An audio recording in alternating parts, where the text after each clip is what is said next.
राधे राधे दोस्तों, जय श्री कृष्णा। आज हम आपके लिए लेकर आए हैं लक्ष्मी जी व उनकी बड़ी बहन दरिद्रा की कथा। शुक्पिपासामला ज्येष्ठाम लक्ष्मी नाशयाम्यहम् अभूतिम समृद्धि च सर्वा निर्नुद्मेघ्रहात्। श्री सूक्त 8। लक्ष्मी की ज्येष्ठ बहन अलक्ष्मी दरिद्रता की अधिष्ठात्री देवी का जो क्षुधा और पिपासा से मलिन क्षीणकाय रहती है, मैं नाश चाहता हूँ। देवी, मेरे घर से सब प्रकार के दारिद्र्य और अमंगल को दूर करो। जगतपति भगवान विष्णु ने जगत को दो प्रकार का बनाया है। भगवान विष्णु ने ब्राह्मणों, वेदों, सनातन वैदिक धर्म, श्री तथा पद्मा लक्ष्मी की उत्पत्ति करके एक भाग किया और अशुभ ज्येष्ठा अलक्ष्मी, वेद विरोधी अधम मनुष्यों तथा अधर्म का निर्माण करके दूसरा भाग बनाया। अलक्ष्मी, ज्येष्ठा, दरिद्रा तथा लक्ष्मी का प्रादुर्भाव। समस्त देवताओं व राक्षसों ने मंद्राचल पर्वत को मथानी, कच्छप को आधार और शेषनाग को मथानी की रस्सी बनाकर समुद्र मंथन किया। उसके परिणाम स्वरूप क्षीरसागर से सबसे पहले भयंकर ज्वालाओं से युक्त कालकूट विष निकला, जिसके प्रभाव से तीनों लोग जलने लगे। भगवान विष्णु ने लोक कल्याण के लिए शिव जी से प्रार्थना की और शिव जी ने हलाहल विष को कंठ में धारण कर लिया।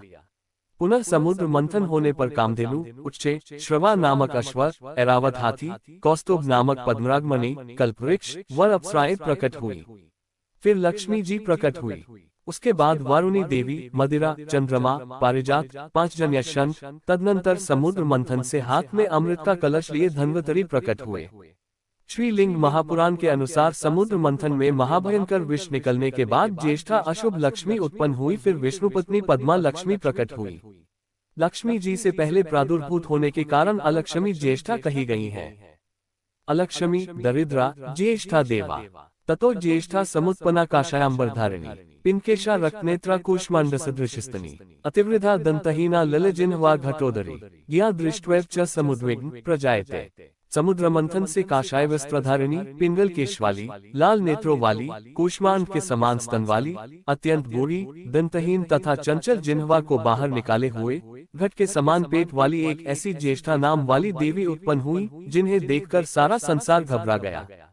क्षीरोत्तन्या पद्मा लक्ष्मी, या सा पद्मासनस्था विपुल कृतितटी पद्मपत्रायताक्षी, गंभीरावर्तनाभिस्तनभर नमिता शुभ्र वस्त्रोत्तरीया, या लक्ष्मीर्दिव्यरूपैर्मणिखचित स्नापिता हेमकुंभै, सा नित्यं पद्महस्ता मम वसतु गृहे सर्वमांगल्ययुक्ता। उसके बाद तिरछे नेत्रों वाली, सुंदरता की खान, पतली कमर वाली, सुवर्ण के समान रंग वाली, क्षीर समुद्र के समान श्वेत साड़ी पहने हुए तथा दोनों हाथों में कमल की माला लिए, खिले हुए कमल के आसन पर विराजमान भगवान की नित्य शक्ति क्षीरोत्तन्या लक्ष्मी उत्पन्न हुई। उनके सौंदर्य, औदार्य, यौवन, रूप, रंग और महिमा देखकर देवता और दैत्य दोनों ही मोहित हो गए। नमः कमलवासिन्यै नारायण्यै नमो नमः। कृष्णप्रियायै सततम महालक्ष्म्यै नमो नमः। पद्मपत्राक्षणायै च पद्मास्यायै नमो नमः। पद्मासनायै पद्मिन्यै वैष्णव्यै च नमो नमः। लक्ष्मी जी ने भगवान विष्णु के साथ अपने विवाह से पहले कहा कि बड़ी बहन का विवाह हुए बिना छोटी बहन का विवाह शास्त्र सम्मत नहीं है। तब भगवान विष्णु ने सह ऋषि को समझा बुझाकर ज्येष्ठा से विवाह करने के लिए मना लिया। कार्तिक मास की द्वादशी तिथि को पिता समुद्र ने दरिद्रा देवी का कन्यादान कर दिया। विवाह के बाद सह ऋषि जब दरिद्रा को लेकर अपने आश्रम पर आए तो उनके आश्रम में वेदमंत्र गुंजायमान हो रहे थे। वहां से ज्येष्ठा दोनों कान बंद कर भागने लगी। ये देखकर सह मुनि उद्विग्न हो गए, क्योंकि उन दिनों सब जगह धर्म की चर्चा और पुण्य कार्य हुआ करते थे। सब जगह वेदमंत्रों और भगवान के गुणगान से बचकर भागते भागते दरिद्रा थक गई। तब दरिद्रा ने मुनि से कहा, जहाँ वेद ध्वनि, अतिथि सत्कार, यज्ञ दान, भस्म लगाए लोग आदि हो, वहाँ मेरा निवास नहीं हो सकता। अतः आप मुझे किसी ऐसे स्थान पर ले चलिए जहाँ इन कार्यों के विपरीत कार्य होता हो। सह मुनि उसे निर्जन वन में ले गए। वन में सह मुनि को मार्कंडेय ऋषि मिले। सह मुनि ने मार्कंडेय ऋषि से पूछा कि इस भार्या के साथ मैं कहाँ रहूं और कहाँ न रहूं। दरिद्रा के प्रवेश करने के स्थान। मार्कंडेय ऋषि ने सह मुनि से कहा, जिसके यहाँ शिवलिंग का पूजन न होता हो तथा जिसके यहाँ जप आदि न होते हो बल्कि रुद्र भक्ति की निंदा होती हो, वहीं पर तुम निर्भय होकर घुस जाना। लिंगार्चन यस्य नास्ति जपादिकम, रुद्र भक्तिर्विनिंदा च तत्रैव विष निर्भय। जहाँ पति पत्नी परस्पर झगड़ा करते हो, घर में रात्रि के समय लोग झगड़ा करते हो, जो लोग बच्चों को न देकर स्वयं भोज्य पदार्थ खा लेते हो, जो स्नान नहीं करते, दांत मुख साफ नहीं करते, गंदे कपड़े पहनते, संध्याकाल में सोते व खाते हो, जुआ खेलते हो, ब्राह्मण के धन का हरण करते हो, पराई स्त्री से संबंध रखते हो, हाथ पैर न धोते हो, उस घर में तुम दोनों घुस जाओ। दरिद्र से बचने के लिए घरों में न लगाए जाने वाले वृक्ष। जिस घर में कांटेदार, दूध वाले, पलाश के व नीम के वृक्ष हो, सेम की लता हो, दोपहरिया, तगर तथा अपराजिता के फूल का पेड़ हो, वे घर तुम दोनों के रहने के योग्य है। जिस घर में जटामानसी, बहुला, अजमोदा, केला, ताड़, तमाल, भिलाव, इमली, कदम, खैर, बरगद, पीपल, आम, गूलर तथा कटहल के पेड़ हो, वहां तुम दरिद्रा के साथ घुस जाया करो। जिस घर में व बगीचे में कौवों का निवास हो, उसके यहाँ तुम पत्नी सहित निवास करो। जिस घर में प्रेत रूपा काली प्रतिमा व भैरव मूर्ति हो, वहां तुम पत्नी सहित निवास करो। दरिद्रा के प्रवेश न करने के स्थान। मार्कंडेय जी ने सह मुनि को कहा, जहाँ नारायण व रुद्र के भक्त हो, भस्म लगाने वाले लोग हो, भगवान का कीर्तन होता हो, घर में भगवान की मूर्ति व गाय हो, उस घर में तुम दोनों मत घुसना। जो लोग नित्य वेदाभ्यास में संलग्न हो, नित्य कर्म में तत्पर हो तथा वासुदेव की पूजा में रत हो, उन्हें दूर से ही त्याग देना। वेदाभ्यासर्ता नित्यम नित्य कर्म प्रायणा वासुदेवार्चनर्ता दूरतस्तान विसर्जयेत्। तथा जो लोग वैदिकों, ब्राह्मणों, गौरों, गुरुओं, अतिथियों तथा रुद्र भक्तों की नित्य पूजा करते हैं, उनके पास मत जाना। ये कहकर मार्कंडेय ऋषि चले गए। तब सह मुनि ने दरिद्रा को एक पीपल के मूल में बिठाकर कहा कि मैं तुम्हारे लिए रसातल जाकर उपयुक्त आवास की खोज करता हूँ। दरिद्रा ने कहा, तब तक मैं खाऊंगी क्या? मुनि ने कहा, तुम्हें प्रवेश के स्थान तो मालूम है, वहाँ घुसकर खा पी लेना, लेकिन जो स्त्री तुम्हारी पुष्प व धूप से पूजा करती हो, उसके घर में मत घुसना। ये कहकर मुनि बिल मार्ग से रसातल में चले गए, लेकिन बहुत खोजने पर भी उन्हें कोई स्थान नहीं मिला। कई दिनों तक पीपल के मूल में बैठी रहने से भूख प्यास से व्याकुल होकर दरिद्रा रोने लगी। उनके रुदन से संपूर्ण ब्रह्मांड में हाहाकार मच गया। उनके रोने की आवाज को जब उनकी छोटी बहन लक्ष्मी जी ने सुना तो वे भगवान विष्णु के साथ उनसे मिलने आए। दरिद्रा ने भगवान विष्णु से कहा, मेरे पति रसातल में चले गए हैं, मैं अनाथ हो गई हूँ, मेरी जीविका का प्रबंध कर दीजिए। भगवान विष्णु ने कहा, राइट फिंगर, हे दरिद्रे, जो माता पार्वती, शंकर जी व मेरे भक्तों की निंदा करते हैं, शंकर जी की निंदा कर मेरी पूजा करते हैं, उनके धन पर तुम्हारा अधिकार है।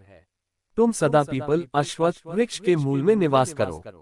तुमसे मिलने के लिए मैं लक्ष्मी के साथ प्रत्येक शनिवार को यहाँ आऊंगा और उस दिन जो अश्वत्थ वृक्ष का पूजन करेगा, मैं उसके घर लक्ष्मी के साथ निवास करूंगा। उस दिन से दरिद्रा देवी पीपल के नीचे निवास करने लगी।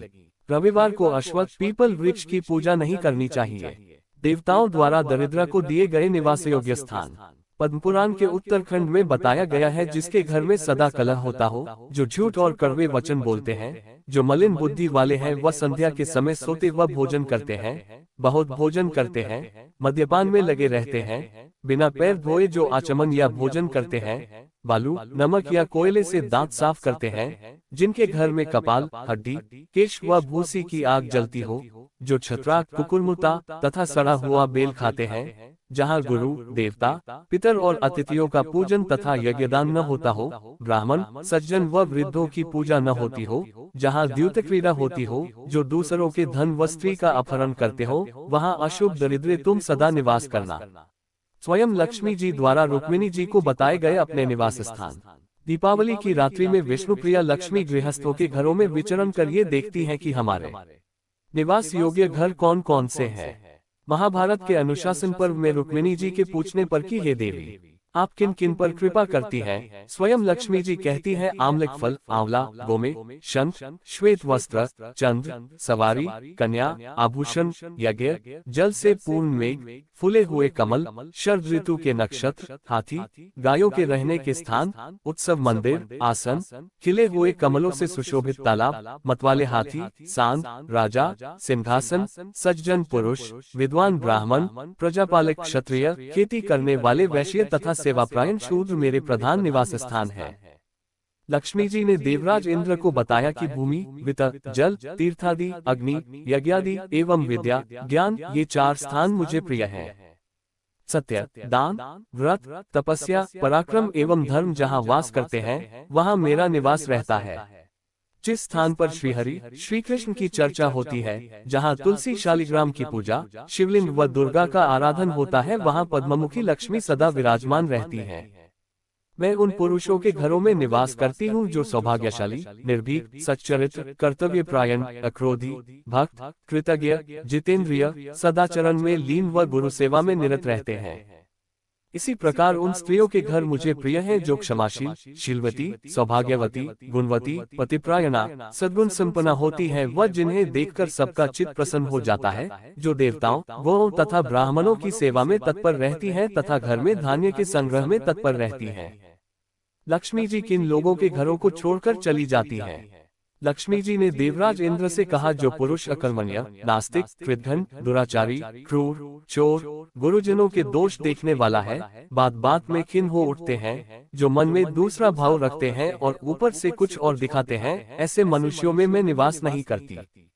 जो नखों से भूमि को कुरेदता और तृण तोड़ता है, सिर पर तेल लगाकर उसी हाथ से दूसरे अंग का स्पर्श करता है, अपने किसी अंग को बाजे की तरह बजाता है, निरंतर बोलता रहता है, जो भगवान के नाम का वर अपनी कन्या का विक्रय करता है, जहां बालकों के देखते रहने पर उन्हें बिना दिए ही लोग भक्ष्य पदार्थ स्वयं खा जाते हैं, जिसके यहाँ अतिथि को भोजन नहीं कराया जाता, ब्राह्मणों से द्वेष भाव रखता है, दिन में शयन करता है, उसके घर से लक्ष्मी रुष्ट होकर चली जाती है।